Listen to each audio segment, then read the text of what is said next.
السلام علیکم ورحمۃ اللہ وبرکاتہ۔ نحمده ونصلی علی رسوله الکریم۔ الحمدللہ رب العالمین والعاقبۃ للمتقین والصلاة والسلام علی سید المرسلین وعلی آلہ واصحابہ اجمعین، اما بعد فاعوذ باللہ من الشیطان الرجیم، بسم اللہ الرحمن الرحیم۔ لقد من اللہ علی المؤمنین اذ بعث فیہم رسولا صدق اللہ العظیم وصدق رسولہ النبی الامین المکین الکریم ونحن علی ذلک لمن الشاہدین والشاکرین والحمد للہ رب العالمین۔ خطبہ مسنونہ کے بعد میں نے جس آیت مبارکہ کے جز کو اپنا موضوع سخن بنایا، اس کے متعلق کچھ عرض و معرضہ پیش کرنے سے پہلے آئیے ہمارا مل کر انتہائی خلوص محبت کے ساتھ آقا نامدار، مدینے کے تاجدار، ہم گناہ گاروں کے غمخوار، شافع روز شمار احمد مجتبی جناب مصطفیٰ صلی اللہ تعالی علیہ وآلہ وسلم کی بارگاہ مقدسہ میں ہدیہ درود پاک پیش کرے۔ پڑھیے بابا بلند درود پاک۔ اللہم صلی علی سیدنا مولانا محمد وعلی رضی عدد کل مال ملت صلاۃ و سلام علیک یا رسول اللہ صلی اللہ تعالی علیہ وآلہ وسلم۔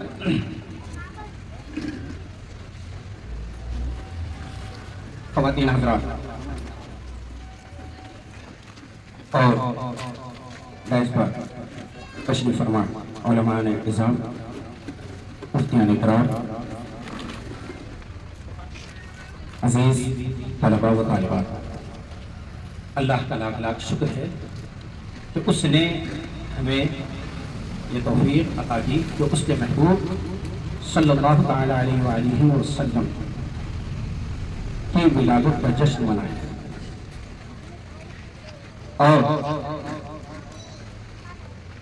قابل مبارکباد ہے طیبہ پبلک اسکول کے پرنسپل، وہ اشراف اساتذہ اکرام، کہ آپ لوگوں ہی کی محنت کا یہ ثمرہ ہے، آپ لوگوں کی ہی محنت کا یہ نتیجہ ہے کہ الحمدللہ طلباء و طالبات دنیاوی تعلیم کے ساتھ ساتھ دینی تعلیم سے آشنا ہو رہے ہیں، کیونکہ اسکول بہت اور ایک سے ایک بہتر اسکول ہے، بہت زیادہ نامور اسکول بھی ہے کہ جہاں دنیاوی تعلیم بہت بہترین انداز سے دی جاتی ہے۔ انہی اسکولوں میں ایک اسکول یہ طیبہ پبلک اسکول ہے، جہاں دنیاوی تعلیم کے ساتھ ساتھ بچوں کو دینی تعلیم سے بھی آشنا کیا جا رہا ہے۔ ایک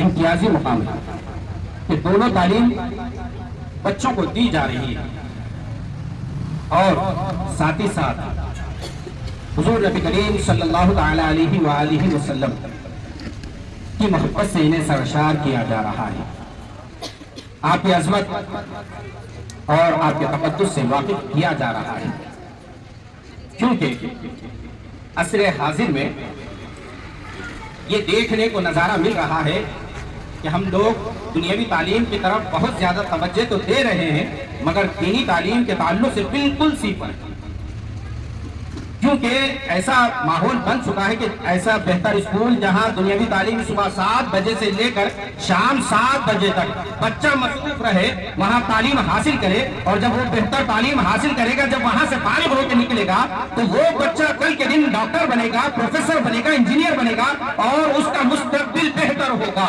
یہ ہمارا ایک نظریہ ہے، یقیناً بننا چاہیے، لیکن جب وہ بچہ صبح 7 بجے سے لے کر شام 7 بجے تک دنیاوی تعلیم میں مصروف رہتا ہے، اس کے بعد جب وہ اپنے گھر آتا ہے، والدین اس سے پوچھتے ہیں کہ تو نے اسکول میں کیا پڑھا، ہوم ورک ابھی کتنا باقی ہے، ابھی ریڈنگ کتنی باقی ہے، رائٹنگ ابھی کتنی باقی ہے، یہ سب پر جب توجہ دیتے ہیں، اس کے بعد جب دینی تعلیم کی باری آتی ہے، والدین خود آگے بڑھ کے کہتے ہیں میرے بچے کے پاس وقت نہیں ہے کہ دینی تعلیم حاصل کر سکے، ابھی وقت نہیں ہے، کوشش ہم کر رہے ہیں مگر وقت نہیں ہے، کیا کریں گے، صبح 7 بجے سے شام 7 بجے تک، اس کے بعد گھر آ کر پھر وہی اسکول کی تعلیمات کی طرف جب توجہ دیتا ہے، ہوم ورک کمپلیٹ کرتا تھک جاتا ہے۔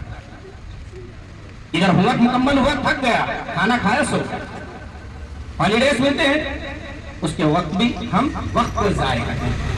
تو آج ایسا ماحول بن چکا ہے، تو ہم نے یہ سوچا کہ ایسا کوئی نظم قائم کیا جائے کہ جہاں دنیاوی تعلیم کے ساتھ ساتھ بچوں کو دینی تعلیم دی جائے، کیونکہ دینی تعلیم بہت ضروری ہے، اور دینی تعلیم ہمارے لیے دنیا میں بھی اور آخرت میں بھی ذریعہ نجات ہے۔ ہم نے اسی تعلیم کو ٹھکرا دیا، اس کے بعد ہم یہ چاہتے ہیں کہ ہم سرخرو ہو جائے، ہم کامیاب ہو جائے، ہم بلند مقام حاصل کر لیں۔ تو یاد رکھو، دینی تعلیم کو چھوڑ کر، اللہ اور اس کے رسول کی تعلیم کو چھوڑ کر کبھی ہم سرخرو نہیں ہو سکتے، کبھی کامیاب نہیں ہو سکتے۔ تعلیم تو حاصل کر لیں گے لیکن کامیابی ہمارا مقدر نہیں بنے گی۔ اور اللہ کے رسول صلی اللہ تعالی علیہ وآلہ وسلم کی محبت ہی ہے جو ہمیں کامیاب کرے، دنیا میں بھی اور آخرت میں بھی۔ میں نے آیت مبارکہ کی تلاوت کا شرف حاصل کیا۔ اللہ ارشاد فرماتا ہے لقد من اللہ علی المؤمنین اذ بعث فیہم رسولا۔ اللہ تبارک و تعالی قرآن کریم میں ارشاد فرمایا کہ میں نے مومنین پر احسان کیا، انہی میں سے ایک عظیم رسول کو مبعوث فرمایا، بھیج کر۔ اللہ تبارک و تعالی کی بہت سی نعمتیں ہیں، ان گنت نعمتیں ہیں، بے شمار نعمتیں ہیں، ہم گننے بیٹھ جائے تو گننا محال ہو جائے گا۔ اللہ تبارک و تعالیٰ خود قرآن کریم میں ارشاد فرمایا وَإِن تَعُدُّوا نِعْمَتَ اللَّهِ لَا تُحْصُوهَا۔ نعمتیں اتنی ہیں کہ شمار کرنا ہمارے لیے دشوار ہے۔ اللہ تبارک و تعالیٰ سورج کو پیدا کیا، سورج بنایا جو اپنی روشنی بکھیر رہا ہے، اجالا بکھیر رہا ہے، لیکن اللہ نے یہ نہیں کہا کہ میں نے مومنین پر احسان کیا۔ اللہ نے چاند کو بنایا، یہ نہیں کہا کہ میں نے مومنین پر احسان کیا۔ اللہ نے ہوا کو پیدا کیا، لیکن یہ نہیں کہا کہ میں نے مومنین پر احسان کیا۔ اللہ تبارک و تعالیٰ نے آگ کو پیدا کیا، لیکن یہ نہیں کہا کہ میں نے مومنین پر احسان کیا۔ اللہ تبارک و تعالیٰ کی اور نعمتیں ہیں، آگ عطا کی ہے، یہ بہت عظیم نعمت ہے، لیکن اللہ نے یہ نہیں کہا کہ میں نے مومنین پر احسان کیا۔ اللہ نے ہمیں آہات دیا، لیکن یہ نہیں کہا کہ میں نے احسان کیا۔ اللہ تبارک و تعالیٰ نے ہمیں عقل سلیم دیا، اگر عقل نہ ہوگی تو جانور سے زیادہ بدتر ہماری زندگی ہوگی۔ اللہ نے ہمیں عقل سلیم دیا، اتنی عظیم نعمت ہے کہ اللہ نے یہ نہیں کہا کہ میں نے احسان کیا۔ اللہ تبارک و تعالیٰ نے ہمارے دو پیر سلامت دیے، یہ نہیں کہا کہ میں نے مومنین پر احسان کیا۔ اللہ تبارک و تعالیٰ نے اور بے شمار نعمتیں دی ہیں، لیکن کبھی اس نعمت کا نہیں اظہار کیا اور نہ اس پر احسان جتلایا، اس کا تذکرہ قرآن کریم نے کیا۔ لیکن جب اپنے محبوب پیغمبر کو ہمارے درمیان میں مبعوث فرمایا، ہمارے درمیان میں بھیجا، تب اللہ تبارک و تعالیٰ نے قرآن کریم میں آیت مبارکہ کی شکل میں ارشاد فرمایا لقد من اللہ علی المؤمنین اذ بعث فیہم رسولا۔ اے مومنین، میں تم پر احسان کیا کہ میں ایسی عظیم نعمت تمہارے درمیان مبعوث فرمایا۔ اللہ کے رسول کو بھیجا، تب اللہ تبارک و تعالیٰ نے کہا کہ میں نے احسان کیا، احسان جتلایا۔ اللہ تبارک و تعالیٰ نے بتلایا کہ میں نے مومنین پر احسان کیا۔ بہت سی نعمتیں اور عظیم عظیم نعمتیں ہیں، لیکن اللہ نے اس کا تذکرہ نہیں کیا، نہ اس کا اظہار فرمایا کہ یہ نعمتیں دیا۔ لیکن اپنے محبوب پیغمبر کو جب مبعوث فرمایا، بھیجا، تو کہا کہ میں مومنین پر احسان کیا۔ اس کی وجہ علماء کرام فرماتے ہیں کہ سورج ہے، جب یہ اپنے آبتاب کے ساتھ جب چمکتا ہے، اپنی روشنی کو بکھیرتا ہے، تو پورے عالم کو وہ جگمگاتا ہے، روشنی عطا کرتا ہے، تاریکی کو دور کر دیتا ہے۔ لیکن جب چراغ کی جو روشنی ہے، سورج کی روشنی نکلنے کے بعد اس کی روشنی ماند پڑ جاتی ہے، چراغ کی روشنی، اس کی روشنی پھیکی پڑ جاتی ہے، اس کی روشنی سورج کی روشنی میں گم ہو جاتی ہے۔ تو اللہ تبارک و تعالیٰ نے ہم مومنین کو یہ بتلایا ہے کہ بہت سی نعمتیں میں نے تمہیں دی، مگر اس کا اظہار نہیں کیا، کیونکہ مصطفیٰ جان رحمت کو تمہارے درمیان میں مبعوث فرمایا۔ یہ بڑی عظیم نعمت ہے، یہ وہ نعمت ہے جب وہ چمک گیا، وہ ہمارے درمیان مبعوث ہوا، تمام اس کی عظیم نعمتیں پھیکی پڑ گئی، اس نعمت کے بدلے میں وہ گم ہو گئی۔ سرکار وہ عظیم نعمت ہے کہ اس نعمت کے ملنے کے بعد دوسری نعمتیں پھیکی پڑ گئی۔ سورج کی وجہ سے چراغ کی روشنی مان پڑ گئی، بلا تشبیہ و تمثیل سرور کائنات صلی اللہ تعالی علیہ وآلہ وسلم کی ذات ہمارے درمیان جب مبعوث ہوئی تو یہ تمام نعمتیں گم ہو گئی سرکار کی عظمت۔ اور یہ وہ عظیم نعمت ہے سرکار دو جہاں صلی اللہ تعالی علیہ وآلہ وسلم کہ ہمارے درمیان جب اللہ نے انہیں مبعوث فرمایا تب قرآن کریم کی آیتیں مبارکہ نازل کی کہ لقد من اللہ علی المؤمنین اذ بعث فیہم رسولا، میں تمہارے درمیان رسول کو مبعوث فرما رہا ہوں، احسان کر رہا ہوں تم پر۔ تو اتنے بڑی نعمت ملنے کے بعد، اور یہ وہ نعمت ہے جس کے ملنے کی وجہ سے ہمیں دنیا ملی، جس کے ملنے کی وجہ سے ہمیں ماں باپ ملے، جس کے ملنے کی وجہ سے ہمیں اولاد ملی، جس کے ملنے کی وجہ سے ہمیں قرآن ملا، جس کے ملنے کی وجہ سے ہمیں رحمان ملا۔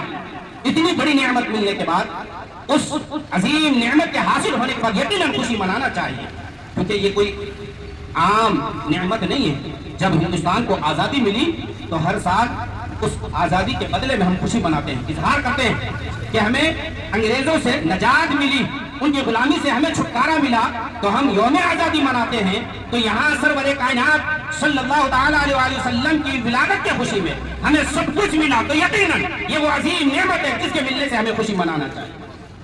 اور آج عصر حاضر میں